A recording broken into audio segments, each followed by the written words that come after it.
네, 안녕하세요. 네, 반갑습니다. 자, 대박 열린 고시 학원에서 보건교사 임용시험 대비 강의를 맡고 있는 오정아입니다.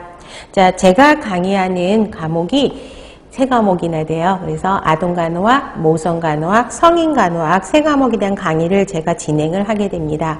그래서 먼저 저의 진행 계획 부분을 먼저 말씀을 드리면, 자, 1월부터 이제 아동간호학하고 모성간호학을 3개월에 강의를 할 겁니다. 그래서 1월부터 3개월까지는, 3월까지는 자, 아동과 모성을 수요일, 목요일 강의를 진행하면서 진행을 할 거고요.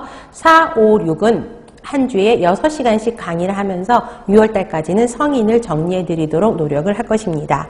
자, 이번 시간에는 아동간호학이기 때문에 여러분들에게 이제 전체적인 거를 좀 말씀을 드리려고 하면, 우리가 이제 논술형 문제가 나왔던 게 사라졌죠. 그죠? 사라지면서 어때요? 문제가 이제 기입형 문제도 많이 감소하고 있고 4점짜리 서술형 문제들이 많이 증가가 되는 걸 볼 수 있습니다. 그래서 그 서술형 문제에는 핵심 단어들이 꼭 들어가야 되겠죠. 그래서 그런 핵심적인 거를 중점으로 문제가 강의를 해드리려고 노력을 하고 있고요. 그 다음에 아동간호학도 그렇고 모성간호학도 그렇고 점차 문제 출제 비중이 올라가고 있죠. 그러면서 여러분들이 보건교사 문제하면 기출문제에서 사실은 많이 나오고 있는데 조금 어려워진다는 느낌을 받은 게 뭐냐면, 아동과 모성은 기출에서 서서히 벗어나고 새로운 문제들이 출제되고 있습니다. 그래서 아동도 역시 빈도수가 조금 올라가죠. 비중이 좀 올라가면서 새로운 문제들이 출제되고 있어서 그런 부분들에 대해서 여러분들에게 제가 충분히 정리를 해드리려고 노력을 하고 할 겁니다.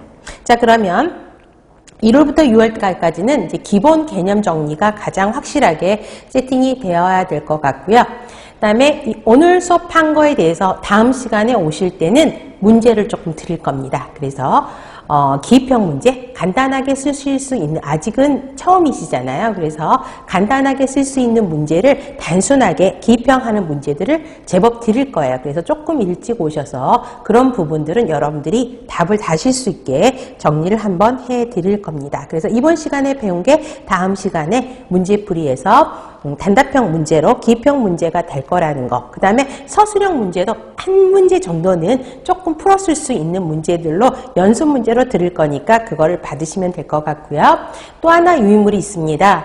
자, 오늘 또 받으셨겠지만, 자, 수업 이 책에다가 모든 걸 다 실을 수는 없어요. 그림이라든가 이런 것들을. 그래서 차라리 그림으로 보면 좋은 거, 그 다음에 표로 보면 좋은 것들을 간단하게 여러분들한테 유인물로 드릴 겁니다. 그래서 그런 부분들은 여기 책에다가 부착하셔서 수업 시간에 도움을 조금 받으시면 좋을 것 같고요. 7, 8에는 영역별 문제풀이 반들이 진행이 될 겁니다. 그래서 각 단원별로, 챕터별로 꼭 중요한 개념들이 있죠. 그 문제와, 물론 기본서에도 보시면 기출문제가 있을 겁니다. 그래서 기본 개념에 기출문제도 같이 풀어드릴 거예요. 근데 문제풀이 시간에는 그 기출문제를 바탕으로 비슷한 영역별 문제들을 다시 한번 정립하는 기회가 그 시간이 될 겁니다. 그래서 7, 8회는 단원별 문제풀이가 이루어지고요. 그 다음에 10월에는 동형 모의고사 문제로 실제 시험 보는 형태의 문제들로 여러분들에게 드리면서 여러분들이 그동안 쌓은 문제들을 다시 한번 점검할 계획입니다. 자, 수업 중에 궁금하실 내용들이 있을 거예요. 그러면 지금 실강에 참여하시는 선생님은 쉬는 시간에 저한테 물어보셔도 되겠고요. 인강에 참여하시는 분들은 학원에 오시면 홈페이지에 질문방이 있거든요. 그래서 거기를 통해서 질문을 해주셔도 되고요. 자료도 자료실에 올려져 있어요. 그래서 확인하시면 되겠습니다. 또 질문을 하기가 좀 그렇다라고 하시면 카페 이용하셔도 되겠습니다. 자, 카페에는 저희 학원 카페가 네이버로 오시면은요. 자, 보건교사 스터디라고 하는 카페가 네이버에 있습니다. 그래서 거기 오면은 폴더별로 저에 있으니까 저 질문을 그쪽으로 올려주시면 최대한 빠른 시간 안에 올려드리도록 노력을 하겠습니다. 자, 그러면 한 가지만 부탁을 드리고 시작을 할게요. 자, 여러분들이 지금 가고자 하는 길이 결코 쉽지는 않습니다. 굉장히 인내심도 많이 필요하고 노력도 많이 필요한 힘든 과정이라고 생각을 해요. 그렇지만 그 과정에서 이제 시간이 길어지다 보면 후회도 나타나고 절망도 하게 됩니다. 그런 과정이 참 많아요. 그런데 자, 졸업하시고 계셨을 때 이제 남하고 비교하는 과정이 참 무섭죠. 남들은 돈 벌면서 저렇게 안정되어 가고 있는데 나는 뭐 하나 이런 생각들을 많이 하시는데 지금부터는 그런 비교하는 시각은 절대 하지 않으셨으면 좋겠습니다. 여러분도 장기적인 미래를 바라보면서 일을 하는 거잖아요. 그렇기 때문에 지금부터는 절대 비교하지 마시고 보건교사가 되겠다는 꿈 그 하나만 가지고 이 자리에 앉아 있겠다고 생각을 하시고요. 자, 가슴에 손 한 번만 얹어보세요.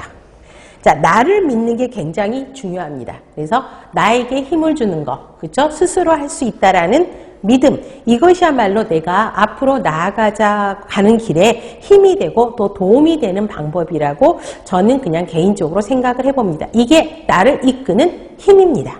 그래서 이 초심을 잃지 말고 끝까지 합격하는 날까지 계속 가는 자에게만이 합격이라는 큰 목표가 이루어질 거라고 생각을 해요. 그래서 하실 수 있으시겠죠? 네, 그래서 저랑 함께 준비하시고 하시면 될 것 같습니다. 네, 좋습니다. 자, 먼저 아동관학 책을 보시면 목차들이 정리가 되어 있을 겁니다. 그래서 아동의 성장 발달, 그 다음에 고위험 신생아 부분은 아동의 성장 발달에 들어가겠죠. 그래서 연령별 성장 발달이 사실은 아동관학에서 굉장히 높습니다. 신생아기, 영아기, 유아기, 학년전기, 학령기, 청소년기, 그게 일반적인 정상적인 성장은 그쪽 페이지에 정리가 될 거고요. 그 다음에 또 빈도수가 높은 게 고위험 신생아 부분이죠. 그래서 고위험 신생아와 관련된 질환들을 이렇게 정리를 다시 한번 해드렸습니다. 그 다음에 그 기관별로 호흡기 기능장애, 위장관 기능장애, 심혈관 기능장애, 혈액장애, 신경장애, 비뇨생식기계장애, 근골격계 장애, 감각장애, 뭐 이렇게 각각의 기관별로 정리를 해드렸는데 좀 여러분들이 아동 그러면 자, 성인에서 다뤄지는 부분들이 사실은 많아요. 근데 시험 문제